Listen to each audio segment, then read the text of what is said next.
Hello US, நான் ஐஎஸ்எஸ்சிபிலேருந்து பானுசங்கர் பேசுகிறேன். இன்னைக்கு வந்து நான் அந்த பாசிப்பருப்பு வச்சு ஒரு ரசம் பண்ணுறேன், அரைச்சி விட்டு ரசம் பண்ணுறேன். அது உங்கள் கூட ஷேர் பண்ணிக்கிறேன். இதுக்கு வெறும் மிளகு ஜீரகம் மட்டும்தான் போட்டிருக்கேன் நான். இதுக்கு மஞ்சப்பொடி கூட வேண்டாம். இதுக்கு தேவையான பொருட்கள் என்னன்னு பார்ப்போம். இதுக்கு வந்து இந்த ஒரு பெரிய நெல்லிக்காய் சைஸுக்கு ஒரு புளி எடுத்து இதோ கரைச்சி வச்சிருக்கேன் நான்.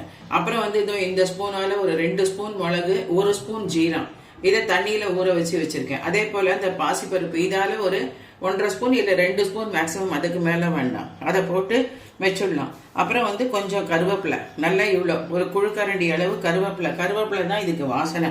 அப்புறம் பாருங்க, இத்தினோண்டு இந்த அளவு தான், ஒரு துளியோண்டு மிளகு சைஸுக்கு வெல்லம் வச்சிருக்கேன். எப்பவுமே மிளகு மிளகு ஆட் பண்ற இதுல வந்து மிளகு ஆட் பண்ற எல்லா டிஷ்ஷிலையும் கொஞ்சம் நான் வந்து இது வெல்லம் சேர்ப்பேன்.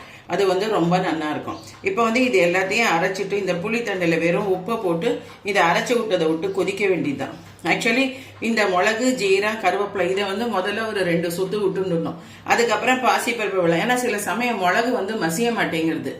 ரொம்ப மசிக்க கூடாது, செதைச்சா மாதிரி இருந்தா போறோம். அப்படியே சும்மா அதை ஆன் அண்ட் ஆஃப் பண்ணனா கரெக்டா வந்து உங்களுக்கு இதுவாயிடும், கரெக்டா மசியும், ஜாஸ்தி மசியவே செய்யாது.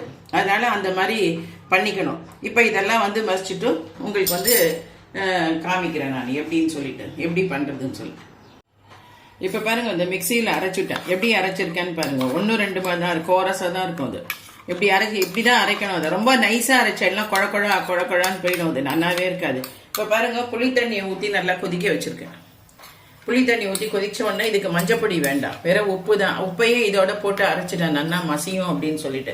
இப்போ இதுல ஊத்திட வேண்டியதான். இது வந்து ஒரு 5 to 7 மினிட்ஸ் கொதிச்சா நக்க போறோம். 2 கடுகை தாளிச்சு கொட்டிட்டேன்னா அவ்வளவுதான், ரசம் ரெடி. 5 to 7 minutes. உங்களுக்கு உடம்பெல்லாம் முடியல, ஆன்டிபயோட்டிக் சாப்பிட்டு வாய் நன்னா கசந்து இருக்கு அப்படின்னு சொன்னானாக்க இந்த ரசத்தை வச்சு நீங்க சாப்பிட்டெல்லாம் உங்களுக்கு சாப்பாடு ரொம்ப நன்னா இறங்கும். துளியோண்டு சாதத்தை ஒரு கரண்டி போட்டு நல்லா இந்த ரசத்தை நிறைய விட்டு மசிச்சு கஞ்சி மாதிரி அப்படியே குடிச்சிடலாம் கூட, சூப்பரா இருக்கும். கண்டிப்பா நெய் விட்டுன்னு சாப்பிடுங்க, அப்பதான் இது நல்லா இருக்கும். இது நல்லா கொதிச்சுட்டு ஃபுல்லா பவுல்ல மாத்தினதுக்கு அப்புறம் உங்களுக்கு மறுபடியும் காமிக்கிறேன். இப்ப பாருங்க, பினிஷ் பண்ணிட்டேன். ஃபுல்லா பினிஷ் பண்ணி தாளிச்சு கொட்டிட்டேன், நெய்ல தாளிச்சு கொட்டிட்டேன். ஆக்சுவலி இது 5 நிமிஷத்துக்கு மேல கொதிக்க வேண்டாம். ரொம்ப கொதிக்க விட்டாலும் மிளகு இல்லையா, அதனால கசந்து போயிடும், அது பாத்துக்கோங்க. பாருங்க, இந்த மாதிரி நுரைச்சுண்டு வரணும், இதுதான் பினிஷிங் ஸ்டேஜ். இந்த மாதிரி இருக்கிற ஸ்டேஜ்ல நீங்க அணைச்சிட்டு எல்லாம் போறோம். இதை பாருங்க, இதை கலரி காமிக்கிறேன். எவ்வளவு தண்ணியா வந்துருக்கு ரசம். இப்படிதான் இருக்கணும். இதை விட்டுன்னு சாப்பிட்டா எல்லாம் நல்லா இருக்கும். கரைச்சி குடிக்கவும் இது வந்து நல்லா இருக்கும். அதனால நீங்களும் ட்ரை பண்ணி பாருங்க. அதை ட்ரை பண்ணி பார்த்துட்டு எனக்கு ஃபீட்பேக் கொடுங்க. சப்ஸ்கிரைப் பண்ணிக்கோங்க. அதை உங்களுக்கு நிறைய இன்ஃபர்மேஷன்ஸ் கிடைக்கும். உங்களுக்கு நிறைய நீங்க யூட்டிலைஸ் கூட பண்ணிக்கலாம்.